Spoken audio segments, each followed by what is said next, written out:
Okay, so I just attempted to record me doing the moving towards the future practice for this journal entry for chapter 7 on body identity, body authority, and body full stories.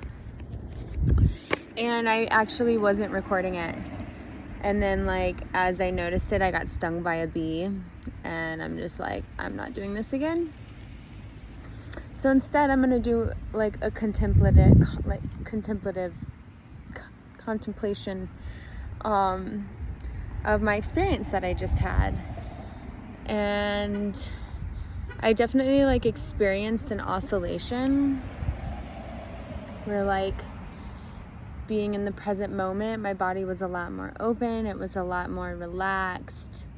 My awareness was on my body's and senses, which is part of my body's relation to the environment, and really bringing not only my awareness into my body, but also into how it's existing in the environment.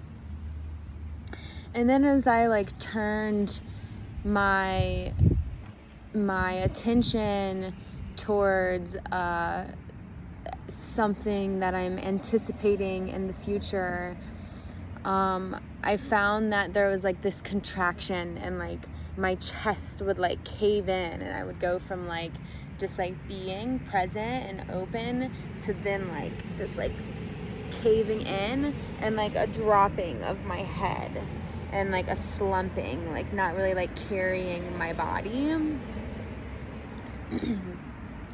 And I oscillated between the two a couple times, and it very much so was any time that I was embodying this anticipated future without attaching to an outcome. There was this slumping, this looking down, this closing the front of my body, and what that informed me of is that I'm really not looking forward to this thing that I'm anticipating, and that maybe there's a story around the outcome of what I'm anticipating that I'm not looking forward to, and my body's really informing me that this is undesirable for me, even though I know it's something that I need to do. And it was nice because then when I would go back into the present, so at first there was this pretty solid and visible oscillation, and I'm sure from the outside too, you could tell when I was present and this moment, and then when I was embodying this moment to when I was embodying this anticipatory experience. It was you could very much so tell when I was going from one to the other. But then there came a point within the practice where it's I noticed where I then began to cling to this thing that I'm anticipating, that I'm now, from oscillating a couple times and really being informed through my body that I'm not looking forward to this. I then noticed this holding on to it. So then when I would oscillate back into the present moment, I found myself still feeling this anticipation and feeling the struggle to be so fully here without also holding this dread in my body. And so that I really appreciated that I stuck with the practice long enough where then my experience of the oscillation shifted, because that allowed me to really apply presence in a even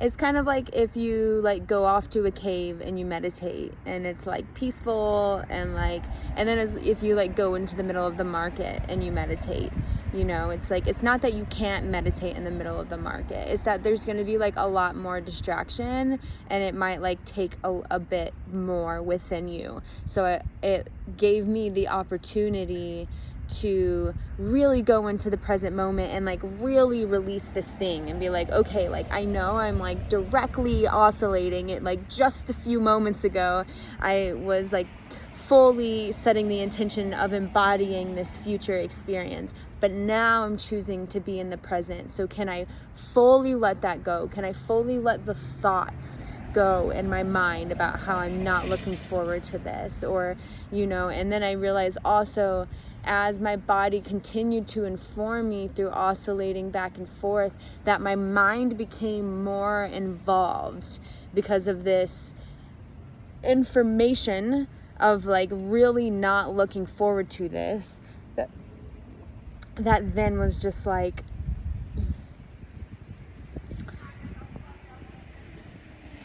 yeah, my mind just got more, I think that's where the grasping was in my experience. The grasping was in my mind. The grasping and the resistance. So I guess like the reaching and the pushing away was mental.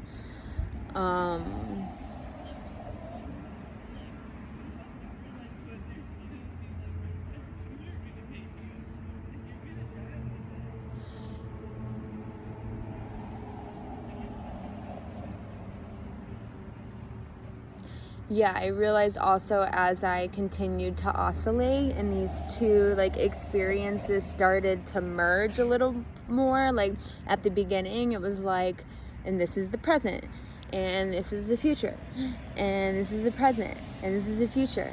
And like, but then as that I like continued the practice, they started merging together a little more. So then as I like went into the present, even when I was like, okay, I'm gonna like let go of my mind that is now like reaching for this dread almost, I found myself like still my body would open back up. Like that was a consistent thing when I was in the present, but where at the beginning it was like, you know, I was like standing like strong in my body, and then when I would like go into the anticipated future, I'd kind of like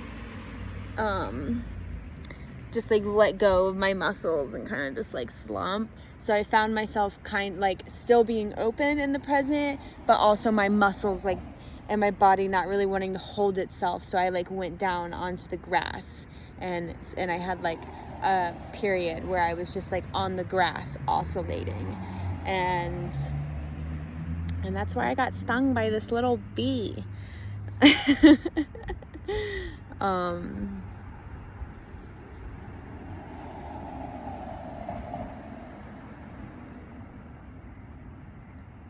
Yeah, it was also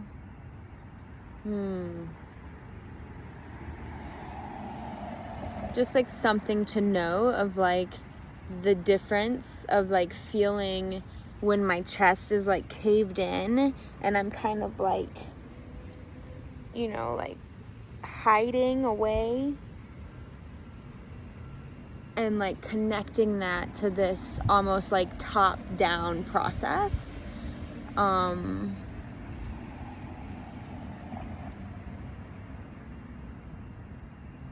That does involve the future, but then in the present it was more of a bottom up feedback loop, and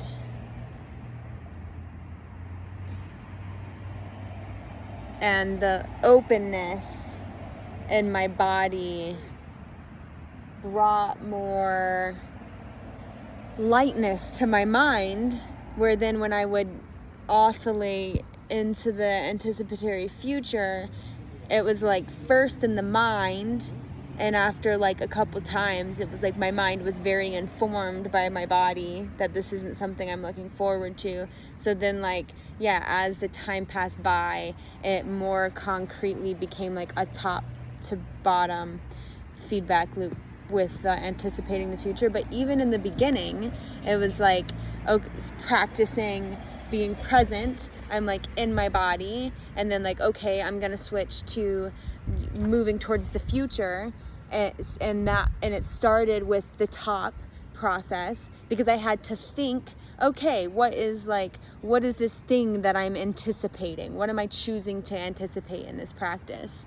So yeah, just like interesting to experience oscillating between the top down feedback loop and the bottom up feedback loop. And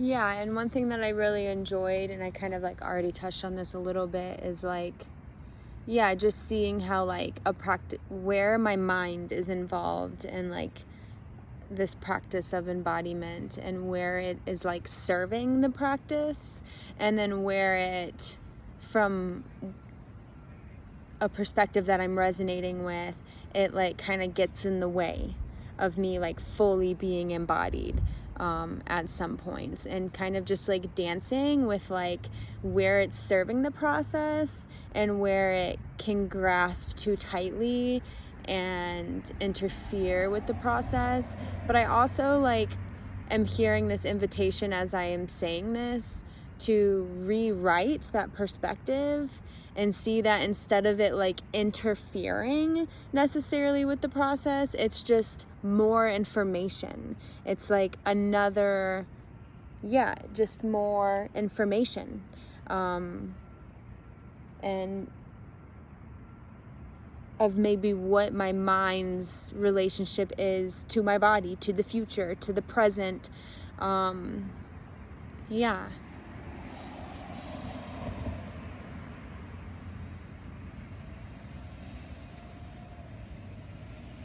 And like, yeah, informing me of this, of where it reaches and where it pushes. And I like, you know, up until this point, when I have contemplated the reaching, the pushing, the pulling, it's been from a very like physical in the body. But with this experience, I'm seeing and feeling the reach within the cavity of my mind. So that's new. And yeah, it's new. It's a new playground to explore. And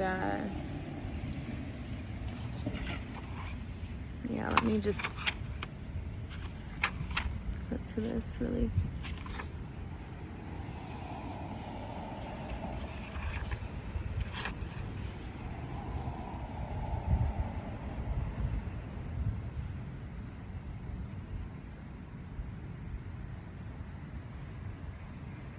So like, I really like noted this last paragraph in my practice.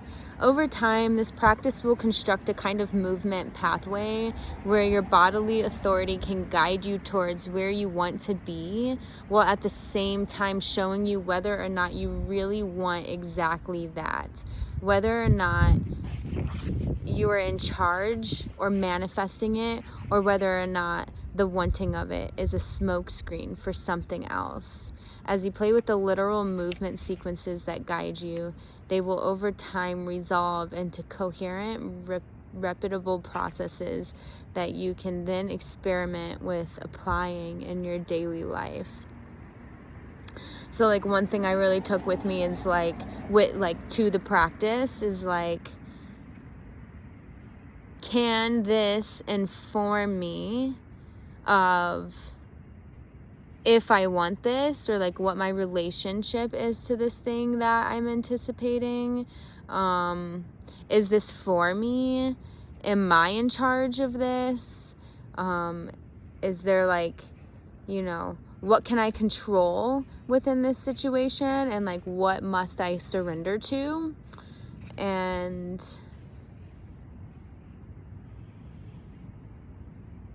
And yeah, one thing that like with carrying that into the practice that I was informed with is like, it's like this situation that like to an extent I like place my will to like address this thing.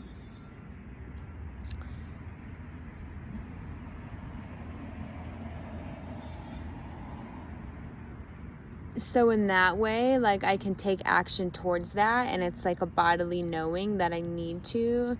But then also there's like what I can't control is the outcome. And also like exploring, okay, is there any kind of reaching for a certain kind of outcome, or a pushing away of a certain kind of outcome?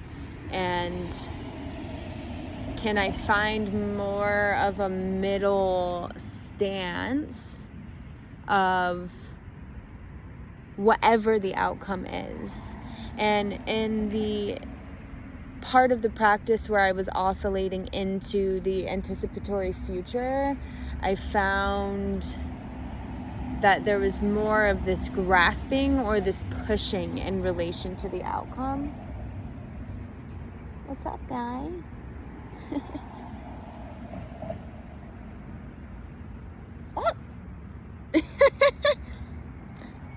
Whereas in the present, and when I would oscillate back to the present moment, that is where I could find the detachment to the outcome. More of that present stance where there wasn't really much of a pushing or a reaching or a pushing away. Yeah. And I feel pretty complete with this. Yeah. Thanks for listening. I hope that you have a good day.